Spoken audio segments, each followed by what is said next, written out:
Hello!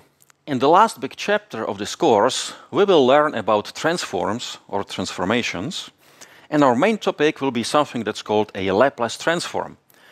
But we will not go directly into it, because for beginners it's difficult to get comfortable with the notion of a transform. And when we put the Laplace business on the top of it, altogether it's just too hard, and for many students this is extremely difficult to master it. So we will split it into two steps, and in today's lecture we will just look at the notion of a transform, the basic idea. And I will show some examples, and we will get used to it, and when we are comfortable with the notion of a transform, with the mechanics, with how it works, what it really means, then we will jump into those hard-taught transforms that we will really need. So, an example of a transform. Here we go, something that you all know. 3x plus 10. That's a polynomial. Let's have a look at another one. 2x squared plus, let's say, x plus 3. We have two polynomials. What can we do with them? Let's say that we can add them. Why not? So I'm adding polynomials, and we all know how it goes. We sum up the absolute terms, then we sum up the linear terms. 3x plus x is 4x, and then we sum up the quadratic terms, and so on. Nice. Now, where's the transformation business or transform business? Well, it's not there yet, but we may notice an interesting thing. X squared, this is a square power, but we didn't really care.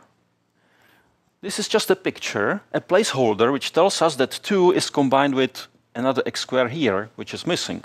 That's life. X over here, that's a linear function, though we didn't care. Again, it's just a placeholder. So if I want, I can replace that with another symbol, and it will work exactly the same way. So for instance, instead of this polynomial, I could write, let's say, 2 spades plus 4 hearts plus 13 diamonds. And it would work exactly the same way. And now, because we want to save time and space and chalk and whatever, we are ecological, why don't I just drop all those symbols and I just keep the numbers? And there is a mathematical notion or a mathematical concept which allows me to do that. So if I want to remember this polynomial, I can just ask, how many x squares do I see? And the answer is none. Then there is 3 linear terms and 10 absolute terms. It's an encoding. I just took my polynomial and I encoded it using another form of data. I do exactly the same over here with the second polynomial. This is encoded as 2, 1, 3. And then I say, okay, I want to add my polynomials. So I forget about polynomials. What are these guys? These are vectors. Do we know how to add vectors? Of course we do. So I add them as vectors. So it's 2, 4, 13. And by a remarkable coincidence, this corresponds exactly to the right answer for addition of polynomials. And this is at the heart of the notion of transform. I have some world over here. This is the world of polynomials.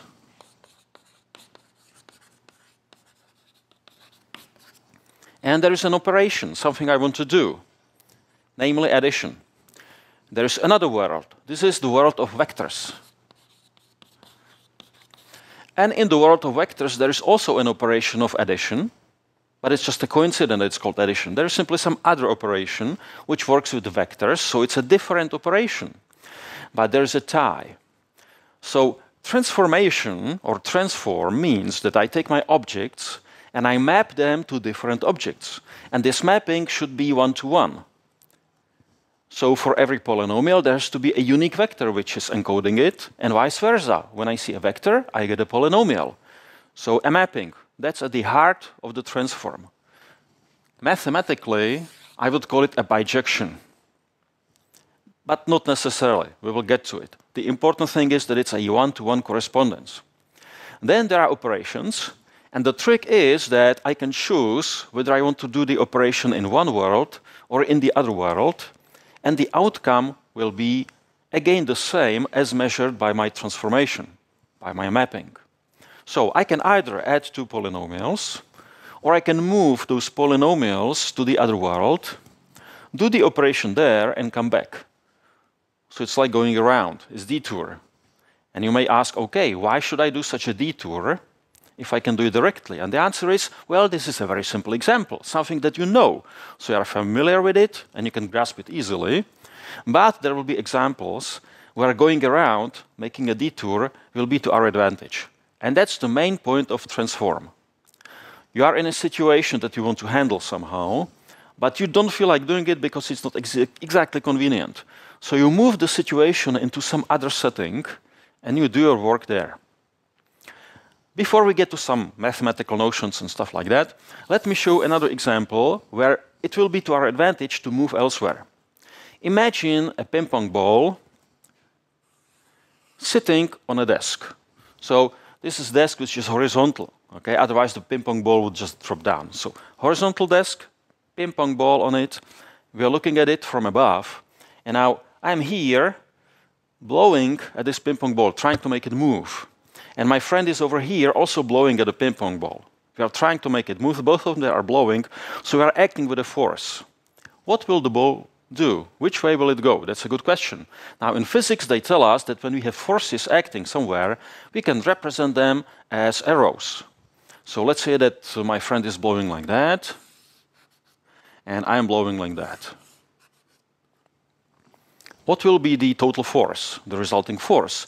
And again, we ask physicists, and they tell us, okay, if you have a picture, this is a representation of forces. So this is actually a transform.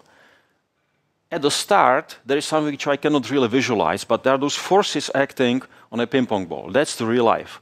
And I transform it into a picture. That's a transformation. And physicists tell us that when those forces are acting, when there are two forces acting and they are combining into one resulting force, this corresponds, here we are, correspondence, transform, correspondence of operations. This corresponds to a special operation. I should take a copy of one force, attach it to the other force, or I can do it the other way around. I can take a copy of this force and attach it here. So in fact, I'm forming a parallelogram, and then here I will see the resulting force. That's the thing that I'm aiming for. Wonderful. Now, I will make another transform from the picture to mathematical notions. Let's have a look at it. I introduce a Cartesian coordinate system. Let's say this will be the x-axis, and then y-axis goes this way. Now you may ask, why am I doing it this way? Why don't I draw the x-axis this way and the y-axis that way? And the answer is, well, just to make my life more interesting. Otherwise, this would be too boring. Yeah? And to make a point. I can do it like that. Why not? So let's say that here is 1, here is 2, then here is 1, roughly. Well, perhaps not quite. Here is 1. And now let's encode my forces. Now this force obviously can be encoded by vector 2, 0, because I'm going by 2 in the x direction and by 0 in the y direction. This other force can be encoded by going 1 to the right, 1 to the left, more or less. Okay. 1 to the right, 1 to the left, and I add them in the usual vector form, and I get 3, 1. Again, that's the usual vector calculation that we know. And the beauty is that this mathematical calculation corresponds to this picture, and this corresponds in turn to real-life physics. So again, that's a transformation, going from one world to another. From the world of forces, here on the desk, I have my ping pong ball and everything. I transformed it into the language of vectors, and I did the addition of forces in the language of vectors, which is much easier. And this answer is perfectly valid. It's useful. And that's the whole point of a transformation. So let's try to put some mathematics in place. Okay, what do we have? We have two worlds. So there is a world A, there is a world B. These are sets, essentially. A set of polynomials, a set of vectors, a set of forces, a set of... We will see some examples. Now, in each of these worlds, there is an operation. It need not be addition. I could, for instance, triple a force, because I could be blowing 3 times as fast or whatever. So there is some operation here. Let me call it a circle, because I don't want to use plus or times or whatever. Yeah? Another operation here, let's say a diamond. It's a different operation. It's an operation which I actually prefer over this one. This one is hard to do. This one is easy to do. Then there's the mapping. Let's call it T. And this mapping, in ideal world, it would be a bijection. And for instance, here in this example, it is a bijection. For every polynomial, I have a vector, and I can also go backwards. Okay? But sometimes you are not exhausting the whole target world, the whole set B. Sometimes you are just using a little part of it, but you want to be able to go back. So the requirement, mathematically speaking, is that this mapping should be injective or one-to-one. Now, how about our main requirement? Okay, I just encoded my objects. I have some objects, and I'm too lazy to work with them as they are, so I'm encoding them in some fashion which is, let's say, saving my work or whatever. I just encoded objects from the set A by objects from set B. But now I want the operations to work, to collaborate. So what is my main requirement? I have 2 objects from here, x and y, and I want to find out what is the outcome of the operation. So x and y come from the set A, and I'm interested in x circle y. This could be addition, multiplication, whatever. Some kind of action that I'm performing. Or perhaps it could be just one element and I'm performing some action on it. That's also possible. Now, my requirement is, instead of doing the operation here in the world A, I want to move these 2 objects, x and y, into the other world. So I want to take ty, and I want to take tx. Now I'm sitting here, and here I want to do the operation diamond. So I perform the operation diamond. This is the outcome now, the way I wrote it. And I take this outcome and I move it back. How do I move it back? I use inverse of t. So I apply t inverse. And I should get the same answer as if I were doing the operation in the original world. Okay? So the idea is, you have 2 objects, x and y. You move them over. This is tx. This is ty. You connect them, and you get some outcome. This is what you get using operation diamond. And then you move it back using t inverse. T goes both ways. It's a one-to-one correspondence. And I get exactly to the place where I get by using the operation circle in the original place. Okay? So instead of going there directly, I go the long way around. I'm taking a detour.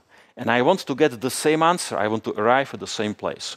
So this is mathematically what I expect from a transform.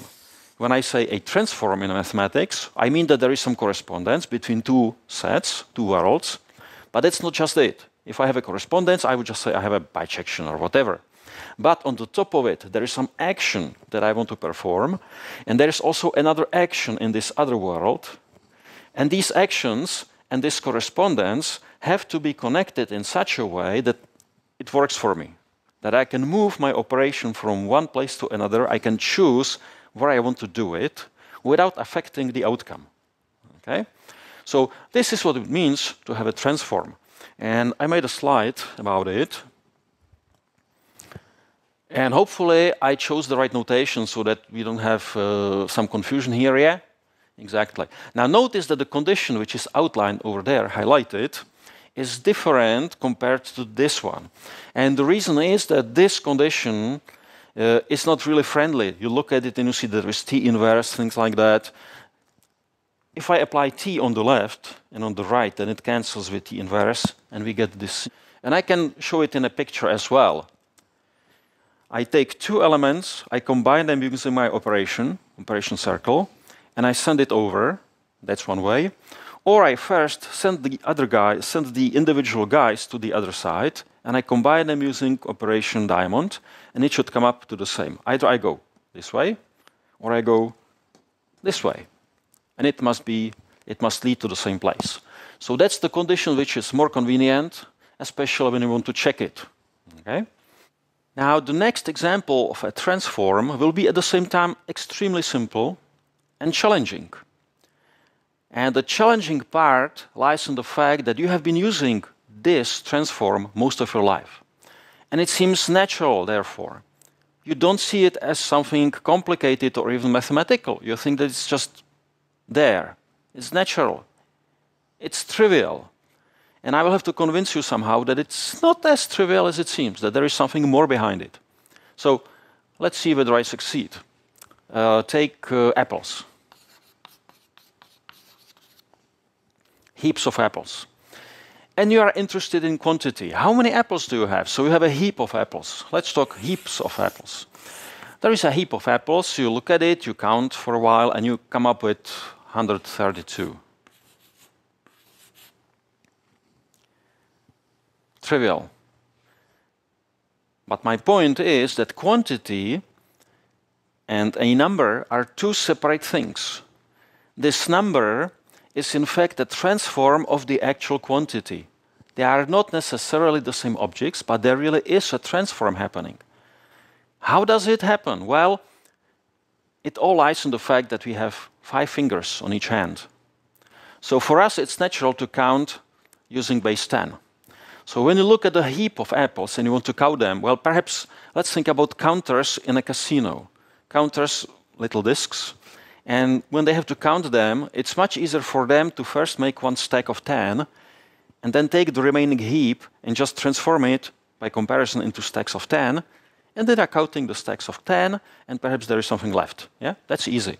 So we are really interested in stacks of 1s, stacks of 10s, and if this is too little, 10 by 10 is 100. So I look at my heap of apples and I ask, can I make a stack of 100 apples out of it? And the answer is yes, I can. And it's one stack of hundreds that I can make. So there is one stack of 100, and then there are some apples left. So I look at the remaining apples, and I ask, can I make a stack of 10 apples out of it? And how many times? And the answer is 3 times. And then I look how many apples is left, and there are just 2 apples left. So I can actually see it as a vector. Vector which tells me how many stacks of different sizes I can have in my heap. Okay? And this is what's called a decimal system.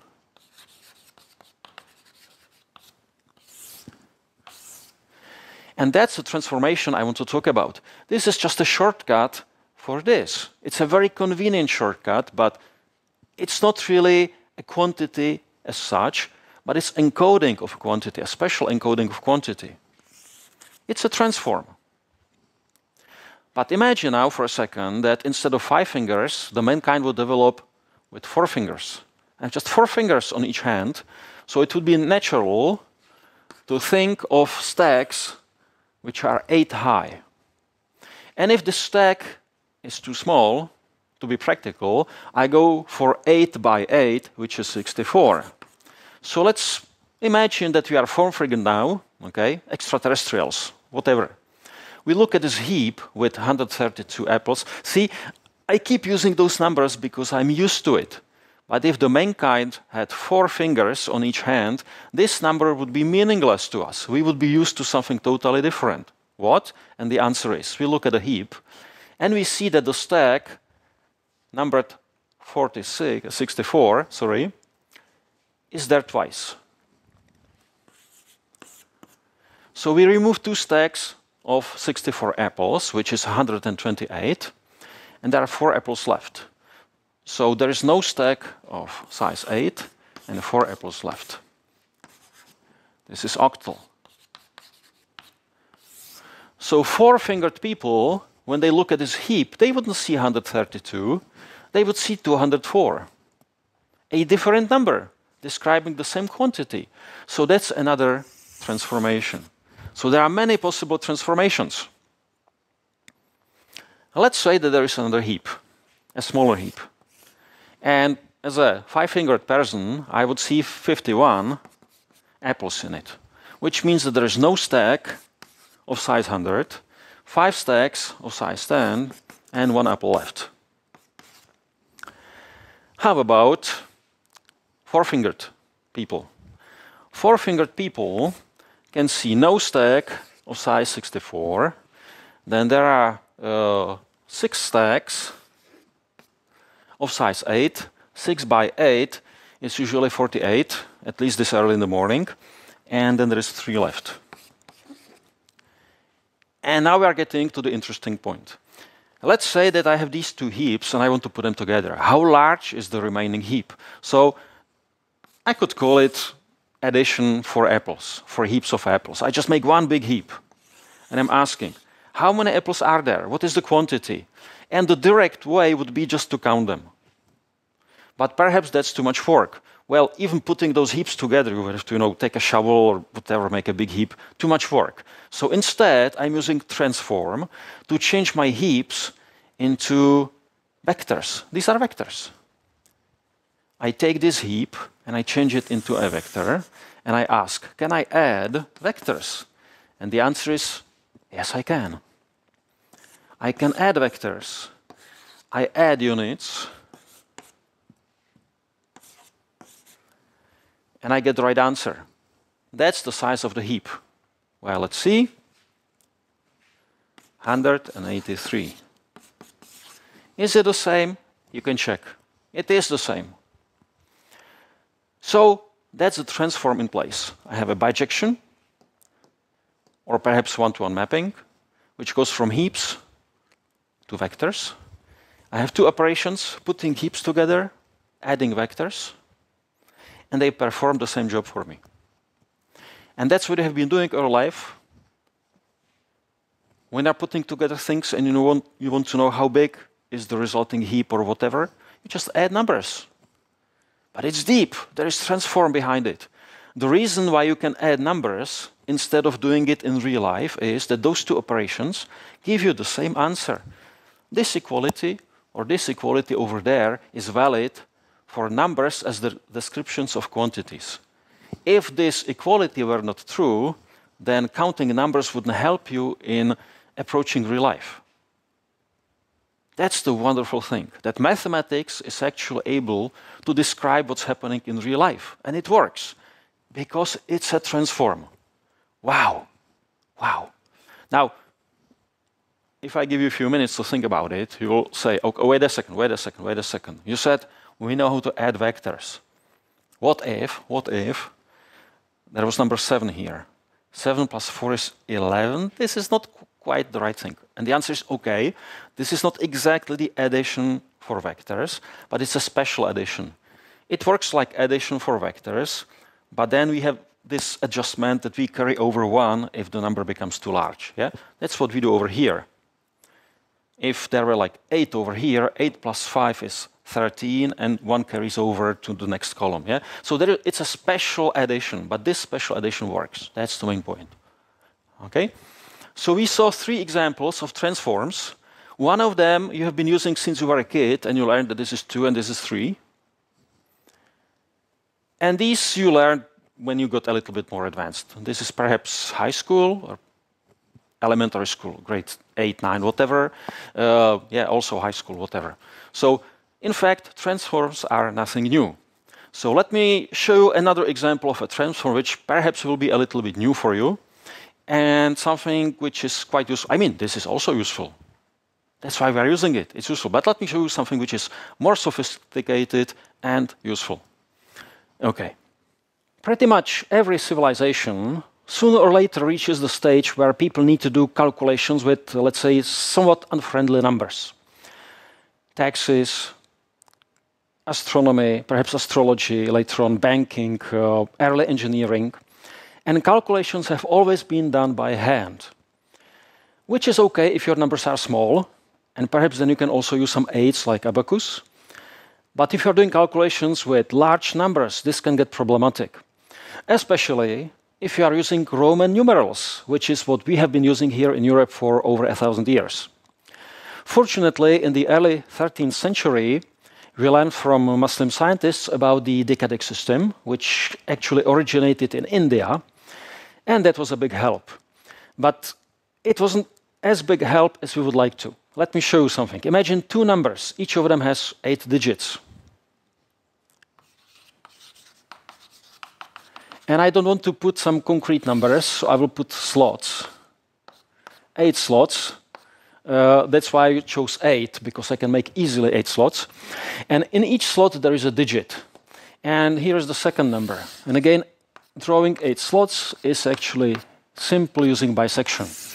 Okay, now let's say that we want to add these two numbers. How much work does it take? Addition. Well, we know how to do it. We take the rightmost digits and we add them. Write the answer here. That was easy. One mental addition, one operation. Then we do the same for the 10th digits. That's the second operation. And you can imagine how this goes.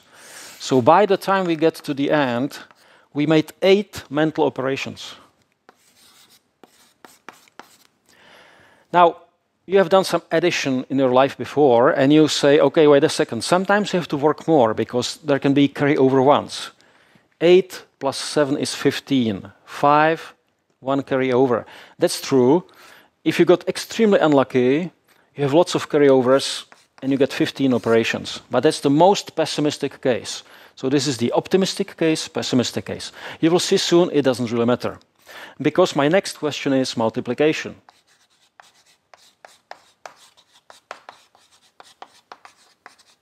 So how many mental operations you have to do? Well, how do we multiply? We take the last digit of the second number, multiply with the last digit of the first number, put the answer here. Then the second last, and so on. You know how it goes. But after you use the last digit of the second number like that, you pass to the second last digit, and again you do multiplications, and you write them in a shifted way. Like that.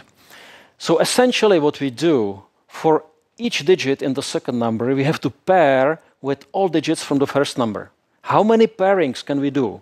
8 by 8 is 64 multiplications that we have to perform in our heads. 64. I'm not going to write it yet, because we write these answers, these intermediate answers here in such a strange shape. And the last one will be somewhere here. And then we have to add these intermediate stages in columns. So in the last column, there is no addition happening. That's OK. Here, we have 2 rows or 2 lines, so it means 1 addition. Here, we need 2 additions. 3 additions. You can see how it goes. The pattern reaches this column, where we can have all 8 rows, or we do have all 8 rows overlapping. That's 7 additions. And then it goes down to 6, 5, 4, 3. You can figure it out. How many additions altogether? And when you do it, you get something like 49. Plus 64 is more than 110. I don't need to be precise, because the message is already clear.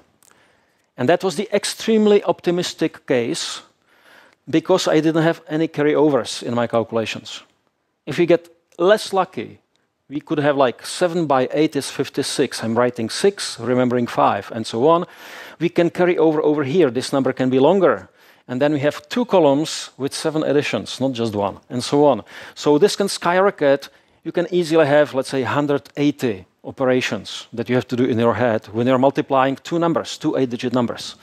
So when you look at these 2 guys, you can see that it really doesn't matter whether you're optimist or pessimist. The difference is so large. And that's exactly what our forefathers noticed. Addition is nice. Multiplication, beastly. Okay? So you want to avoid multiplication. Can you ignore it? Can you just stop multiplying? Well, not quite. Multiplication is useful. So if you cannot avoid it, could you perhaps sidestep it somehow? That was a good question. 13th century, a few hundred years later, 1614. I actually don't remember it. I just looked it up before the lecture. So 1614, Guy Napier, who is causing me trouble because I keep reading it as a French name anyway. This English guy, Napier, or Scott, whatever, British guy, came up with a very strange idea. He said, okay, somebody gives you a number, And you are supposed to do some calculations with this number. But instead of working with this number, you work with a different number. So numbers are changed into other numbers. This is actually a mapping from the model point of view, mapping that we call T. And what he really did, he invented logarithms, logarithmic mapping.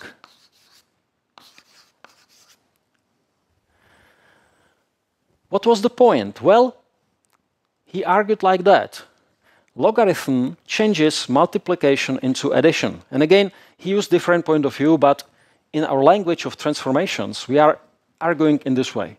We have positive numbers, which are mapped by logarithm to real numbers. And it's a bijection, it's one-to-one correspondence, it's beautiful. Now, in this original world, we have multiplication that we don't like. And this is mapped into addition. That's the whole point. Is that really true? Well, we have a formula over here telling us what to check. So we take two positive numbers, and first we do the operation, so we multiply them, and then we apply our mapping.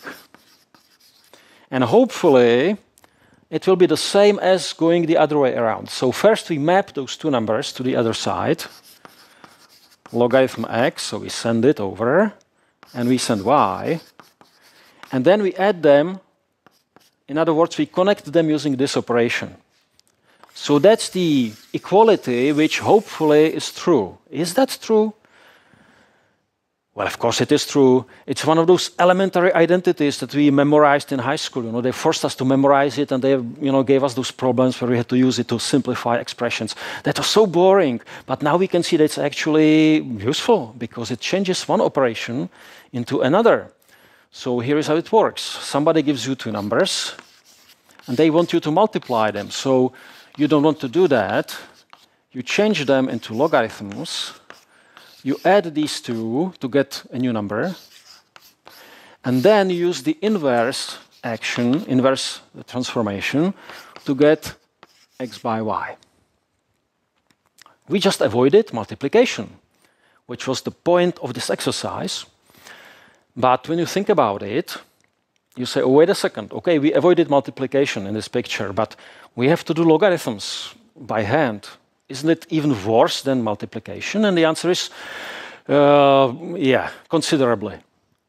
So where's the point of this whole business if we cannot do logarithms by hand easily?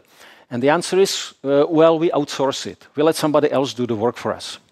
Because, and that's the beauty, we just need to figure out logarithms for popular numbers. And once somebody does it for us, we can reuse it, recycle it. Which brings me to another name, Briggs, who was at least as important as Napier.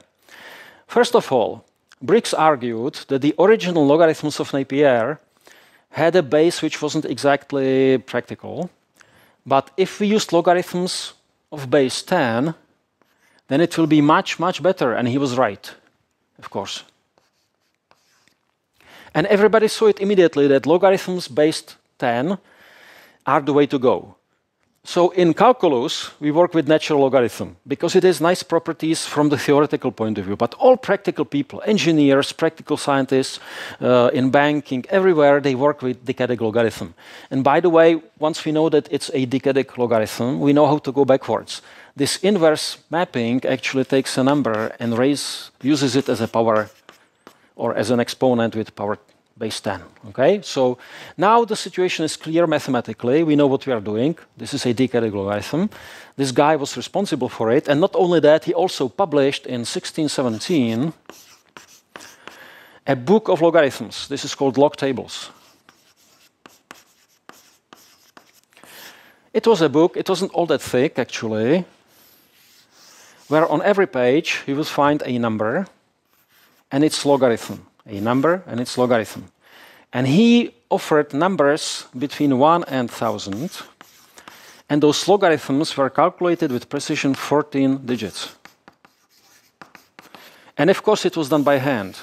So you can imagine how much work this Briggs guy had to do. And not only that, all these calculations had to be rechecked. They had to be done several times over because you don't want to make a mistake. So that was a monumental work. And early 17th century, we already had the printing press. So once the guy did the tables, they could be just printed and distributed in huge numbers. So everybody could suddenly do the calculation like here easily. Later on, a few years later, he published a really thick book with logarithms for 30,000 numbers. Wow. Amazing. Let me show how this works. Let's say 2.37 by 1.74. That sounds like an interesting question. Now, I happen to have just one page of logarithms on me. Let me see. And this page is slightly more complicated compared to the early one that I have been suggesting here. But let me sort of show you how this works, and you will see that it's not all that difficult. There are a few things one has to remember. And the first thing one has to remember is that in those charts, to save room, they are not printing decimal dots. I want to find 2.3 at the start, but instead I'm going to go for 23. So do I see 23? And the answer is yes. I can see 23 in the left column over here. Perhaps can I somehow show it? Yes. This is the row that I'm interested in. So this is the row which has 23 on the left. And now there are 10 columns, which is an interesting coincidence because there are 10 possible digits coming up in the third position. I'm interested in 7, so I look at the column which has 7 in the heading. It's this column. So in the row marked 23, I look at the column marked 7, and I can see the logarithm of 2.37. It's 03747, 3747. So that's the decadec logarithm of this number. Now I do the same thing for the second number, 1.74. So I'm looking up 17, and then I'm looking up column which has 4 in the heading. 17 is over here, and the fourth column is over here, 2405, 2405. And just in case you are curious, there are those extra columns, and they serve for even more precise logarithms if you know a fourth digit. So in fact, using this one page, I can do calculations with 4-digit precision, more or less. Anyway, I have my 2 logarithms, so I'm at this stage. Now I have to add, which should be easy. 7 plus 5, okay, about 2 this early in the morning. 1 carry over, 11, 1 carry over, 6, 0 point. So I'm looking for this number in my chart, 6152, 6152, and I don't see it. Okay, so I will scroll. 6152, okay, over here. It's the last row. Okay, now it's not last anymore. It's the one which I highlighted. And it starts 41, so it will be 4.1. And the question is, what comes next? 6152, 6152, it's over here. So let me try it again. Okay. 6152 is between these two numbers, so it's between 2 and 3. So I put 2 here, and it's between 2 and 3, so it could be 25. It's 52, it's more to the left.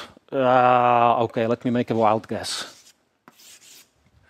So that would be my guess for the outcome using log tables. And I did quite a lot of explaining here. So you imagine that if you are practiced and if you don't have to explain anything, if you are just doing the calculation, then this can be fairly quick. You just look up 2 numbers, add them, look them again, and you have the answer.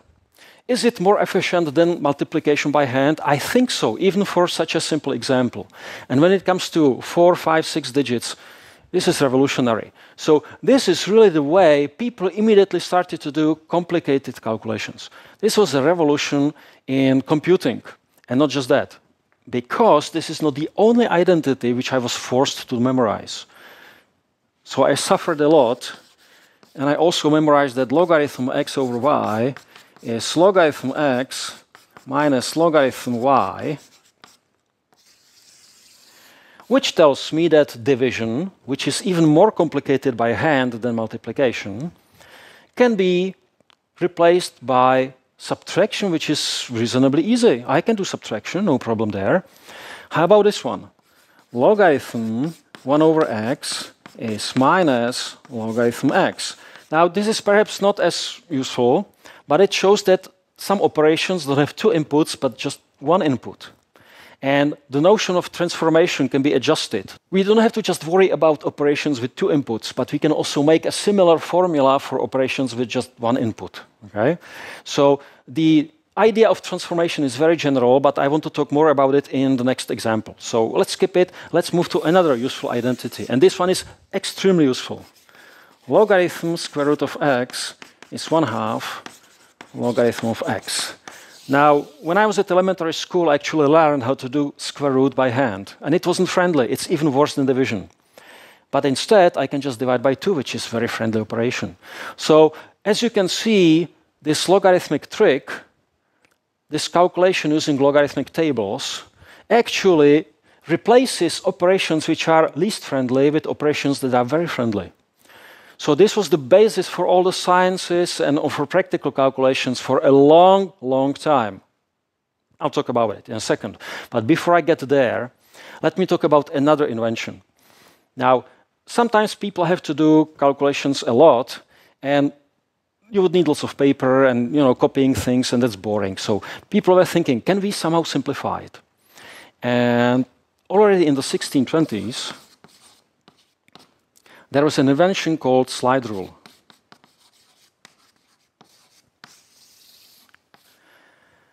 Essentially, people knew at least 2,000 years ago that you can do addition, I mean the ancient Greeks, that you can do the addition using two rulers. I mean everyday school ruler, marked 1, 2, 3, 4, and so on. You put against each other those two scales, and by shifting you can do addition or subtraction, depending how you use it. So I did that in grade 1 at elementary school. We had it, as a fun activity. So people knew it, and then somebody realized, okay, why don't you also change the scale on those two rulers so that it incorporates the logarithmic step? So in the end, they ended up with just two sliders with smartly chosen scales, and they did everything in one step. So you could do multiplication, you could do division easily, just by having two rulers. That was the slide rule. Now, initially, it wasn't such a big success. Some people used it, but other people preferred the tables approach, the thick book. But in the 19th century, the Industrial Revolution took off, and suddenly there were tens of thousands, or perhaps hundreds of thousands of engineers running around the globe and building amazing things. And they needed to do calculations, lots of them, and they wanted to do them fast and conveniently, and that's exactly what the slide rule did for them.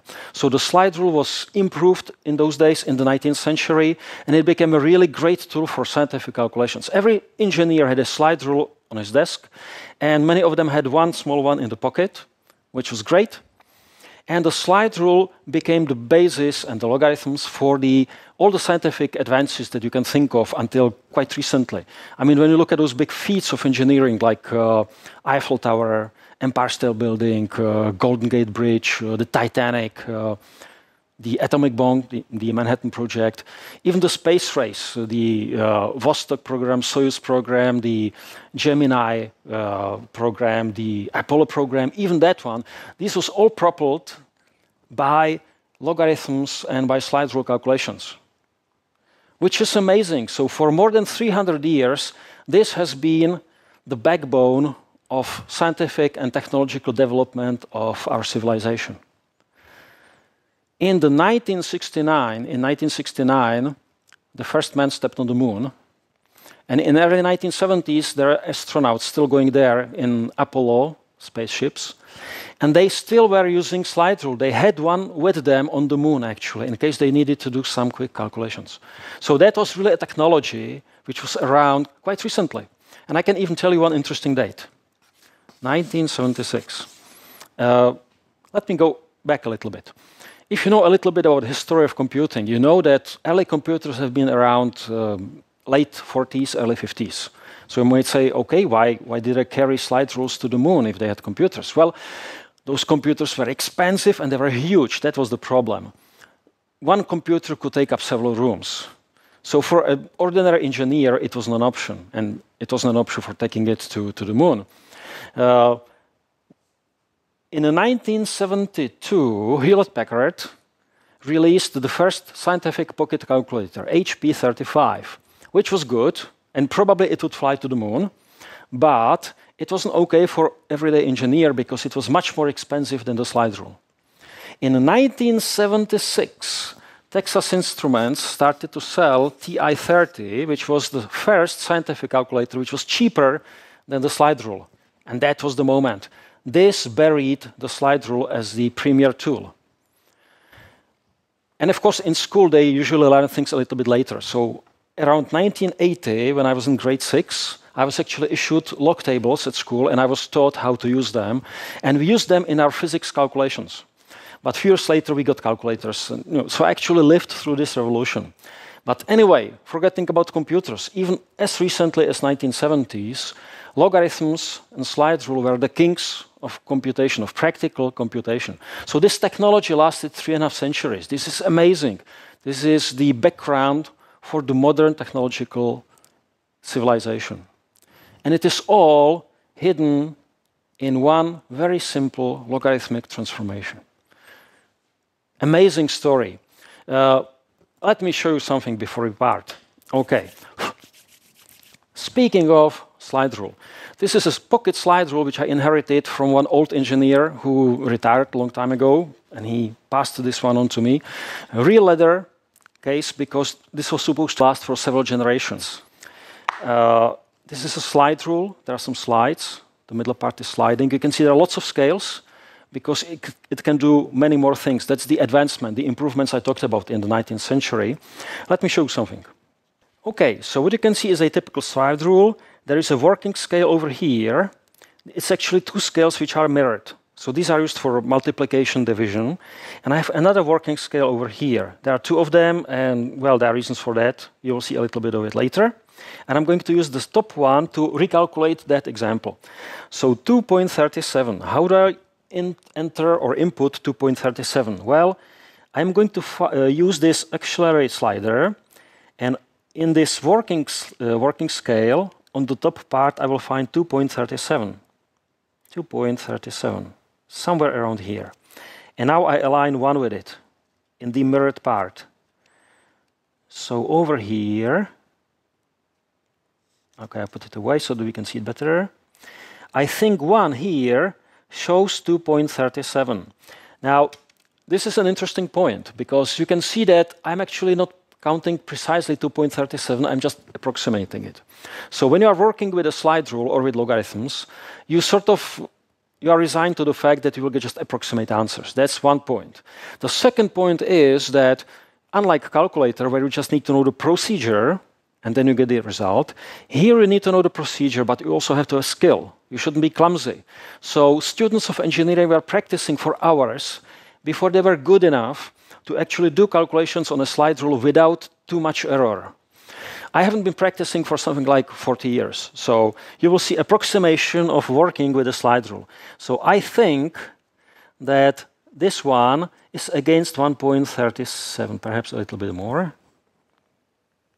Well, this is hard to say, because the light is reflecting in it. I think this could be 2.37.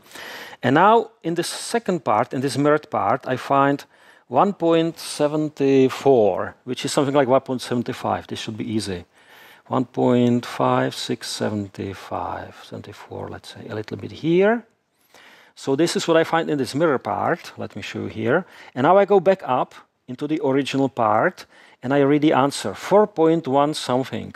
Now, what is this something? Could it be 3 or 2? 4.1, I'll call it 3, 4.13.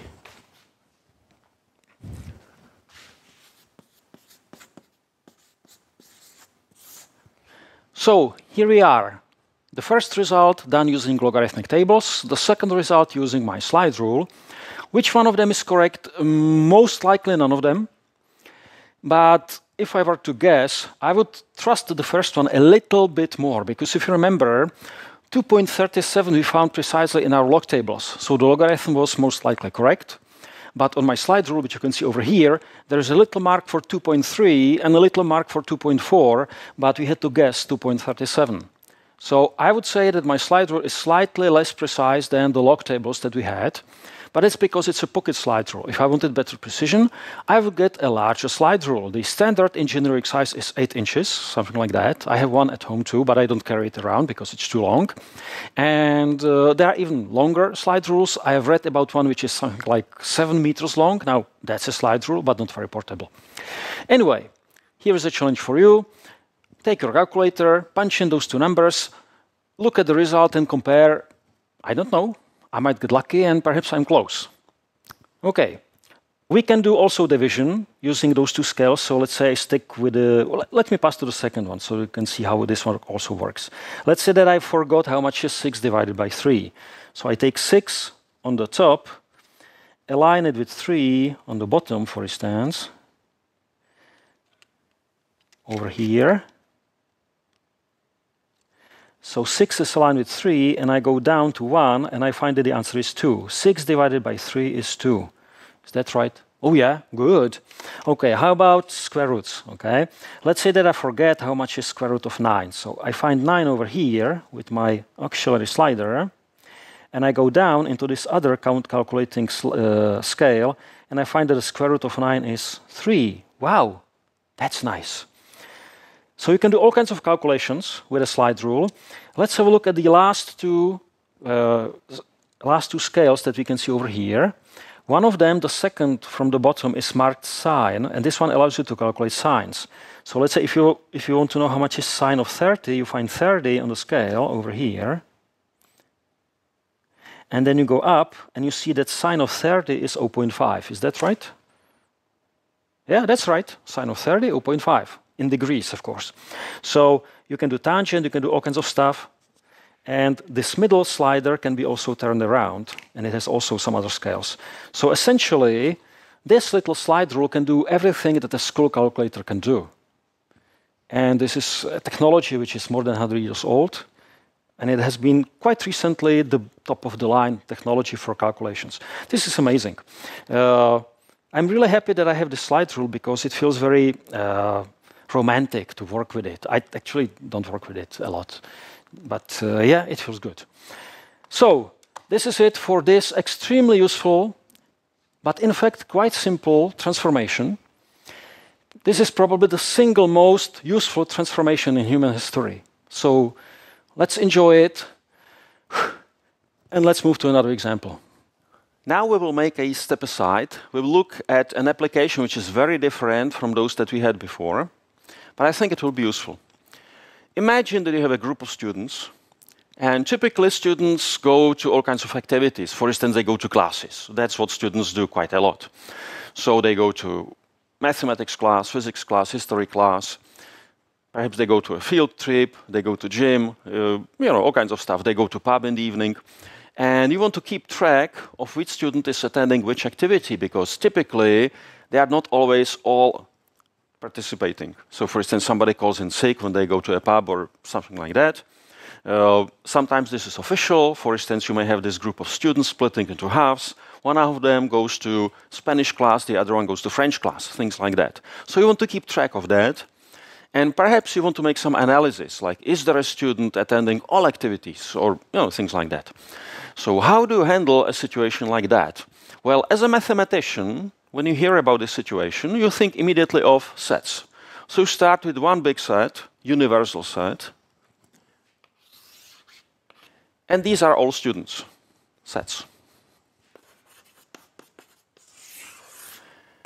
And then when there is some activity, you just look which students participated, and this creates a subset of U. So we can think of it as a set in the universe U, because we don't need any other people. So this set of all students is sufficient for our work. This will be our world. And in this world, some activity can be described by a set of participants. Then there is another activity, and you have another set of participants. And then you can perhaps ask, okay, are there some students who went to both activities? And mathematically, you're simply asking about the intersection. So as you can see, this is a natural language, which is nice. But perhaps you are not a mathematician. Perhaps you are teaching at the school and you know your way around computers, so the principal asks you to develop a program to handle these things. So you are a programmer now, not a mathematician. And as a programmer, you appreciate that mathematics is nice and powerful, but you would prefer something else, something that can be done easily with computers. And this is where it gets interesting. So you start by ordering students in a fixed order. It doesn't matter which order, but it has to be fixed. Let's say you go by alphabet. This is traditional, boring, but okay. So you've got your students numbered. Perhaps if you want to make it more interesting, you go by height or by some other parameter, by weight, whatever. But alphabet, okay, let's stick with alphabet. It doesn't matter. So you've got your list of students. And now they go to this activity. Let's say they go to a pub. And you just look at all these students, one after another, and you go, student A1, did the student go to activity? The answer is perhaps no. So you record 0. How about this student? No. Okay, 0. Student 3 actually went for this activity, so let's put 1 here. Number 4 also went, but number 5 skipped. And so on. So you get a record like that for every student. And you get an object, a mathematical object also. So on the left, mathematics, on the right, mathematics. But it's an object that you can easily input into a computer. You can store it easily. And in fact, this is a vector which has n coordinates, n-dimensional vector. So here, the representation can be thought of as vectors. But in fact, these are very special vectors because they only include numbers 0 and 1 as values. So mathematical notation perhaps would be 0, 1 to power n. But there are different kinds of notation, and I don't want to be too big on it because perhaps you never saw it before, so just ignore it. Anyway, these are special vectors. And this vector describes uniquely participants in the first action, so it is related to set A. Now I can do the same with activity, with the second one, activity B. And let's say that the first one didn't go, this one went there, this one didn't go, this one went, this one didn't go. That's funny, isn't it? Not very likely, but okay, that's life. So I get a vector for the second activity as well. This is a mapping. Let's call it T, which is traditional. It's a mapping. And this mapping is one-to-one, because if you have two different activities, you will get two different vectors. And if somebody gives you a vector of this form, you can map it back to the participants of this activity. So it's a nice one-to-one correspondence. Beautiful. How about operations? Somebody asks, okay, are there students who actually participated in both activities? As a mathematician, you use intersection. What do you do as a programmer? Well, you can program it directly, or you can think of operations. And I'm thinking of multiplication. I take the image of A, which is this vector, representation of the first activity, and I can actually call it TA, because now I introduced the notation T for the representation. And I simply multiply it by TB. I'm saying simply, but actually let's spend some time on it. This is a vector, this is a vector. How do you multiply vectors? And moreover, what should be the outcome? The outcome should be another vector. Is there such a multiplication? Well, I didn't actually learn it in linear algebra, but I can introduce it. I can introduce coordinate-wise multiplication. So let me put it here. Everything will be coordinate-wise.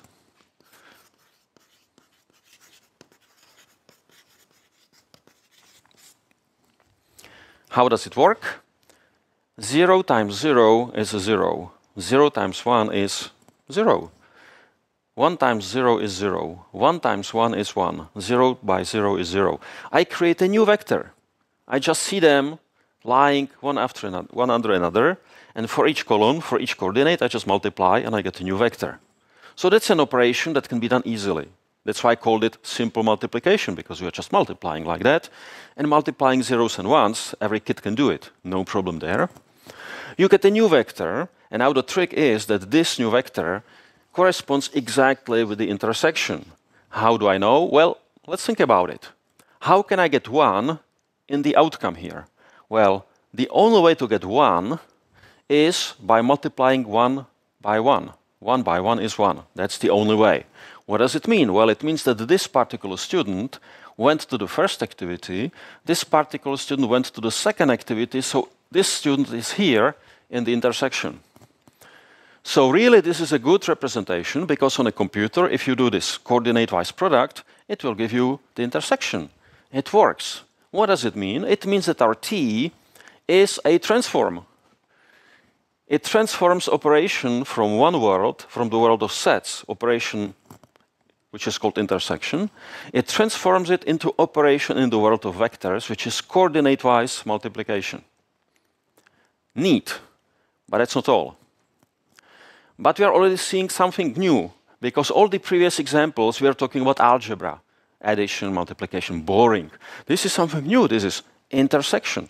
See, that's why in the definition I use circle and diamond, because these operations can be just anything. How about union? In other words, we are answering the question, what students attended one of these two activities?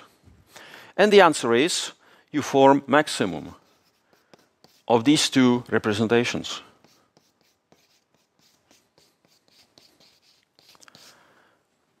Again, it's taken coordinate-wise, like we did it before. So maximum of 2 zeros is 0, maximum of 0, 1 is 1, maximum of 1, 1 is 1.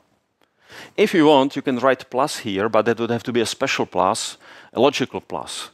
1 plus 1 is 1. If you know logic, Boolean algebra, then you can simply put TA plus TB and you are done. But if you don't logic, you can think of maximum. And it works. Wonderful. Now, in my definition, and in all the previous examples, and in this example, we were working with operations that have two inputs. These are called binary operations. But there are also unitary operations that have just one input. And I could write a special definition and include it here, but let's just focus on the idea. How does it work? Well, you have an operation which acts only on one object. And this is a good example, because in the world of sets, there is such an operation. It's called complement. And some people denote it like that.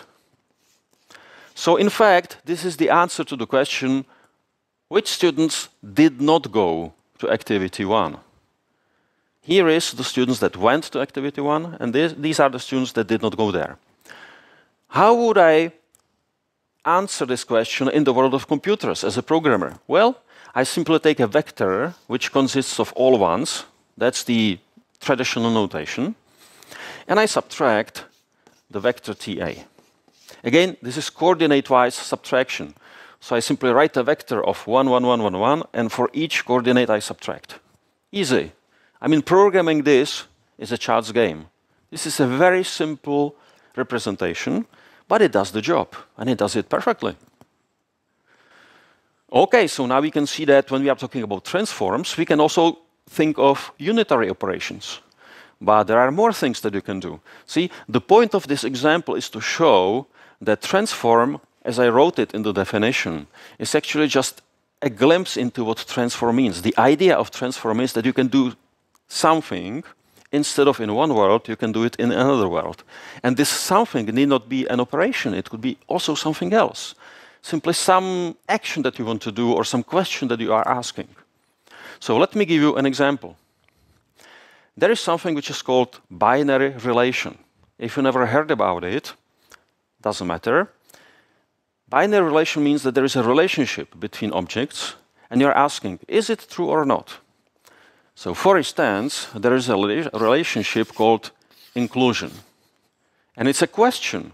It's not an operation. Operation means you have two inputs, or one input, and you get another object out of it.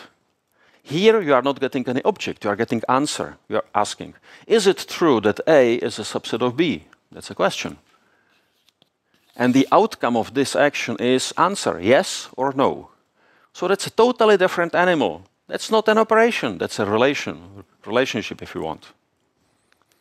So, for instance, if I put it in words, I'm asking, is it true that every student that attended the first activity also went for the second activity? That's an interesting question. And the answer is yes or no. So in the set theory, I would answer about inclusion. How do I handle it in this other world, this world of programming, in the world of vectors? And the answer is, I simply ask whether TA is less than or equal TB. That would be my question. And again, this is a relationship which is handled coordinate-wise.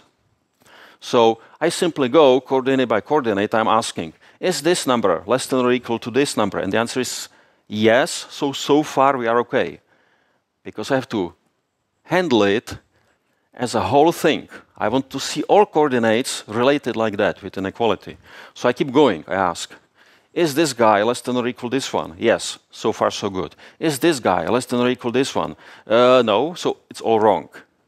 So for my particular example, this is not true, and therefore also this is not true. Is that right? Well, sure. This student, A3, attended the first activity, but not the second one. Yeah, here we go. So we can see that transform need not work just with operations, algebraic operations, whatever, but it can also transform answers to questions. This is a relationship, this is a relationship, and this relationship, inequality, does the same job as this relationship, inclusion in the world of sets.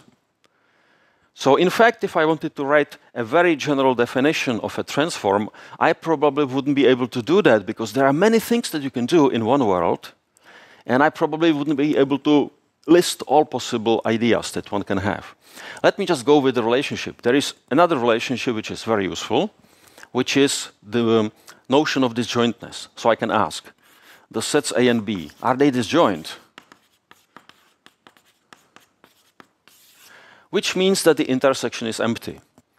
So this is probably not the best question you can ask about student activities, but it would go like this. Is it true that students split between two activities? So now no student went to both of them. And this would be the case when you take your class and you split it into two halves. One of them goes for, I don't know, Japanese, and the other one for Russian or whatever. You know, this happens at high schools. So that's a question. I have two sets and I'm asking, are they disjoint? How does it work in the world of computer representation? Well, you simply ask, is it true that TA is perpendicular to TB? So when I go back to my definition, there are two operations denoted by circle and by a diamond. I could also ask about relations. And again, I could denote them by a circle, by diamond, whatever. In this particular case, the operation in the world of sets would be the notion of disjointness, the relationship of disjointness. And my transform changes it, carries it over to the notion of perpendicularity, which we know from geometry. So that's interesting. And these two are, again, perfectly related. This takes perhaps a little bit of thought. But it's OK. So that's the main point of this example, that transforms can handle not just algebraic operations, but they can handle pretty much any work that you want to do. And the second point is that transform can be really useful. You have some work to do, somebody asks you for analysis of something, and you typically want to do it with computers. So you need to find a transform, you need to find representation, which allows you to do all the work that somebody asks you to do. They're asking questions, they want to know some answers. And this representation does it. So it's a transform, and it's a useful representation. Now, you may ask, what does it have to do with differential equations, which is, after all, the title of the course?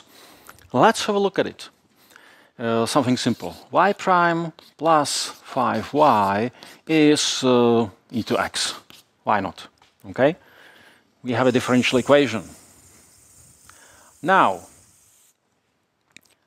a few lectures ago, I introduced the series approach to solving differential equation. It goes like that. You look at your solution, which you actually don't know, and you become extremely optimistic, dangerously optimistic, and you assume that it's a nice function, it's such a nice function that it can be expanded into a Taylor expansion. So, here we go.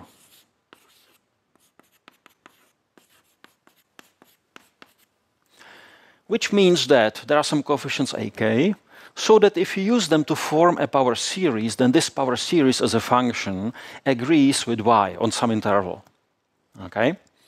And now we replaced y with the series in the equation, and we worked it out using some basic rules for manipulation with series, and it changed into an equation with ak's, and we found ak's and built the solution out of them.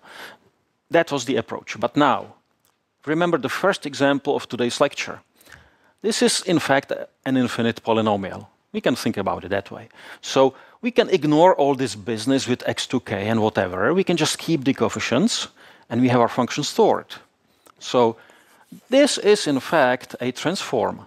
Instead of function y, we have a sequence.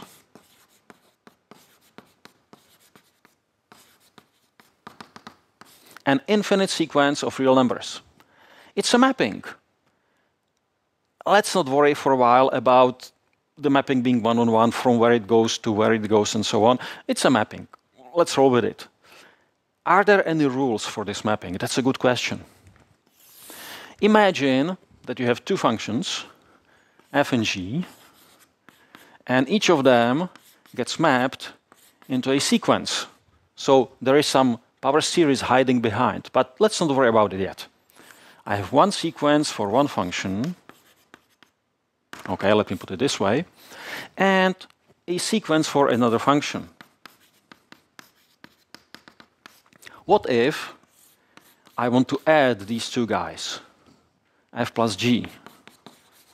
Well, it corresponds to a sequence which I obtained by adding these two sequences in the sequence way. How do we add sequences? Well, term by term, just like vectors. These are, in fact, infinitely dimensional vectors in many ways.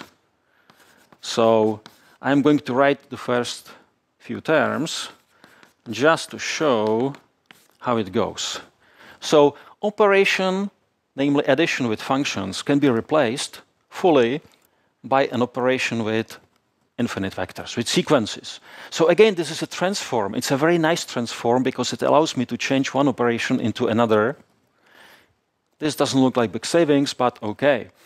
How do I know that this is true? Well, for that, I need to go back to the original meaning or the original background or inspiration for my transformation.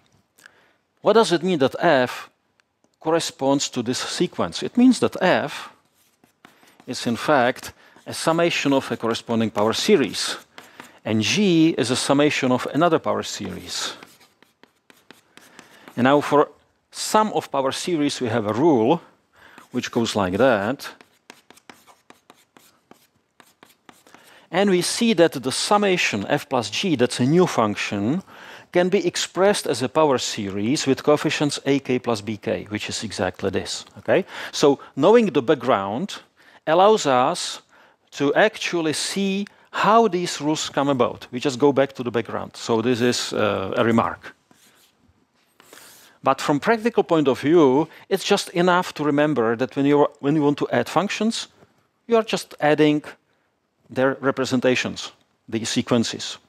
What if I have a function and I want to multiply it by some constant? Well, by the same argument, to write f as a series, you try to multiply it by c, you find out that Cf, a scalar multiple of f, is the same as a scalar multiple of a sequence.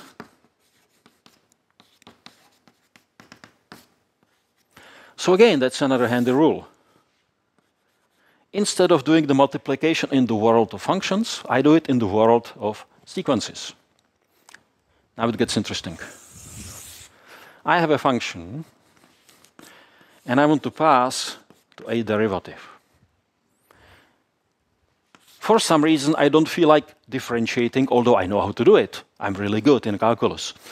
But okay, let's roll with it. I have a function, I replace it with a sequence.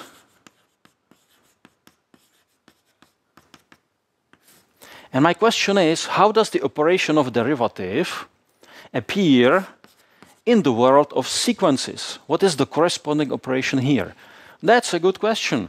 And we find the answer by essentially going back to the idea of series expansion. So I take f, I expand it into a series, but now let's do it properly in the long notation so that we can see what's happening.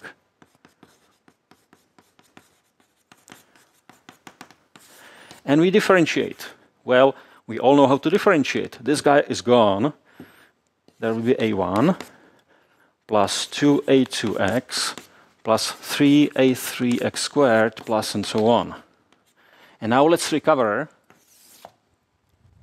the sequence which is encoding this. So the first term in the sequence tells me how many times do I see the absolute term. And the absolute term now is over here, and I see it a1 times. The next number tells me how many times do I see the linear term. The linear term is here 2a2 times. And the quadratic term is here 3a3 times. And so on. You get the point. The next guy is for sure 4a4, 5a5, and so on. So that's a special rule for sequences, a special operation for sequences, which works without transformation. So this transform can handle or can move operations, not only the algebraic ones, addition, scalar multiplication, but it also moves differentiation into the world of sequences. It becomes a different operation. And this is exactly where things become interesting with our differential equations. This differential equation works with functions in the world of functions. I use my transform, which doesn't have a name. I will get to it later. So I will just mark that y gets transformed into a specific sequence a0, a1, a2, and so on. That's a special sequence which corresponds to the unknown solution y. And this is a special transform which takes the equation and moves the equation as a mathematical notion or concept or object into the world of sequences. How will it work?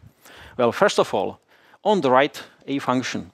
On the left, some function, and they are the same.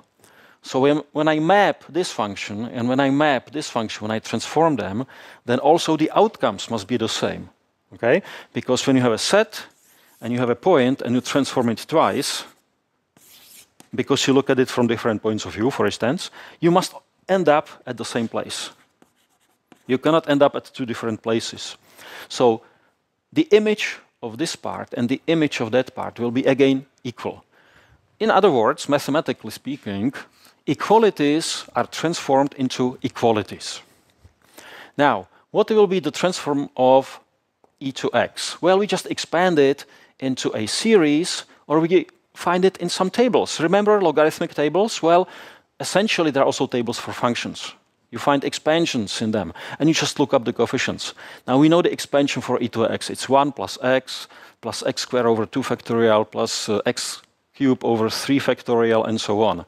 So the coefficients are 1, 1, 1 over 2 factorial, 1 over 3 factorial, 1 over 4 factorial, 1 over 5 factorial, and so on. Okay? And if you want, you can notice that this is also 1 over 1 factorial, and this is 1 over 0 factorial. So the pattern is preserved. Anyway, we have a specific sequence on the right. What do we have on the left? Well, we are transforming something which comes as an addition. And over here, this rule says that if I want to transform addition, I just transform individual parts and I add them. So I just imagine that I'm transforming individual parts, one part, another part, and I'm adding them. So let's talk about those transformations. How do I transform 5y? Well, if y is transformed as a0, a1, a2, and so on, then multiplying it by 5 creates a sequence 5a0, 5a1, 5a2, and so on. It's this rule, isn't it? Yeah. And here I have to transform the derivative. So I'm transforming the derivative. I have a rule over there. So it will be a1, 2a2, 3a3, and so on. What did I just get? From equation in the world of functions, I'm getting equation in the world of sequences. The first equation was differential. which is not easy. This equation is not differential. It's an algebraic equation, which could be an improvement or not, depends. But it did change my work into a different type of work, which is the point of transforms. Instead of doing the hard work, you do the easy work, and then you come back. So with a bit of luck, I could solve this equation. I could find the solution A not A1, and so on. I could find a sequence which is solving this equation, and move it back, and get the solution of my differential equation. So that's the point of a transform. Now, why doesn't this transform has a name? And the answer is because it's useless. You see, if you remember the previous lecture, when we are solving equations using series, it is actually easier. Why? Because I didn't have to remember any rules. Yeah? If you want to use transform, you have to memorize rules. You have to memorize a rule for changing functions into sequences so that you can handle them. And you have to memorize rules for derivative and so on. There's also a rule for multiplication, which is not very easy. So if there were y square, I would be in big trouble and so on. If you simply work with series the way we did it before, intuitively, you don't have to find those rules because they are done for you. You just see them because you know how to manipulate series. So actually this transformation for a human being, when a human being does it, is more complicated than just working with series. That's why this transformation doesn't have any name, because nobody uses it. But it's a good example of a transformation because it's simple. Everybody who passed calculus knows Taylor expansion, so you can imagine how it goes. You can see the underlying concepts. Okay? So it's a good example. It's a good example also for another reason.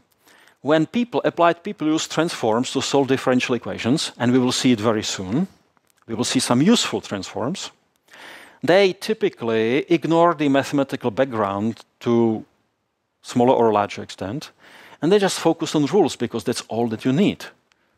You need to know how to transfer popular functions if they appear in your differential equation. You need to know how to deal with them.